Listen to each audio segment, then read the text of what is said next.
So, how was your first day driving? It was cool. I was very good.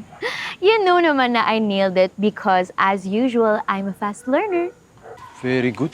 Saan banda? Good job. I knew you'd be good at it. Keep it going and soon, your brand new baby will be on your way. You're so sweet. I love you forever. I love you, sweet sugar plum. Baby, wait. The instructor's here already, so I'll just talk to you later, okay? Bye-bye. Bye. Bakit ngayon ka lang?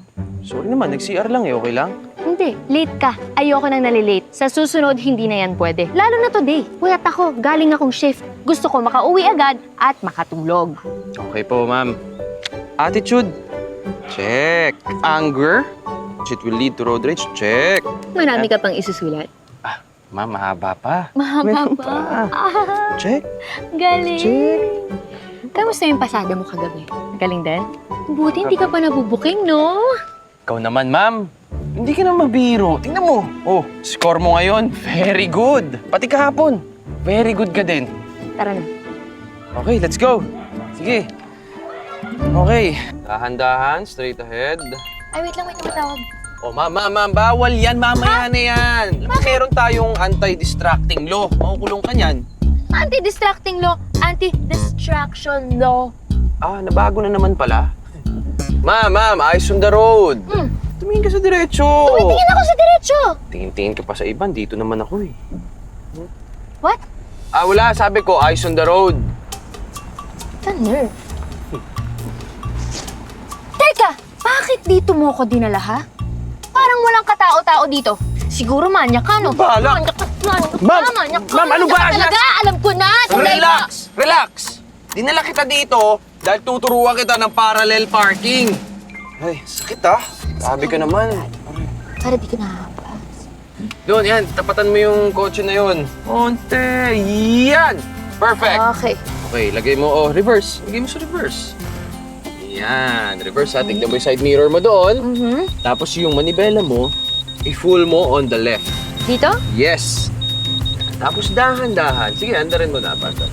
Yan. Full? Bawi na. Hindi, onte, bawi na? onte. Yan, sige pa. Tama ba ginagawa ko? Hoy! Tama, Pag tama, ito tama. nabangga ko tong kotse, ikaw magbabayad. Oo, ikaw. Ikaw! Yan, sige, unti na lang. Pa-break. Yan. Tapos, diretso. Diretso? Pa. Yun. Okay. Ops, break na. Then, Park? Tama? wow! Shots! Ang galing mo! 100! Oh my Galing mo God! naman. Tama? Oh! Yay! Perfect! Pwede magtanong, Ano yan? Huwag lang mat, ha? matagal ka na bang driving instructor? Tagal-tagal na rin. Ito kasi talagang hilig ko. Sasakyan, tsaka nung bata pa ako.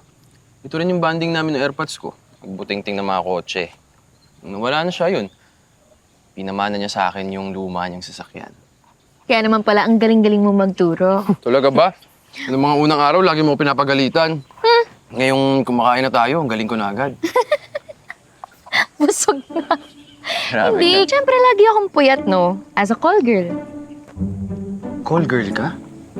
Call center girl kasi. Ah, call center. Akala ko naman yung... Pero, pag call center daw, laki daw nung sahod. Oo, pwede ka raw makabili ng sasakyan. Hindi common misconception yon. Actually ako, palipat-lipat nga ako ng BPO eh. Ang hirap magstay. Sobrang dead-end career. Ang hirap pa, breadwinner.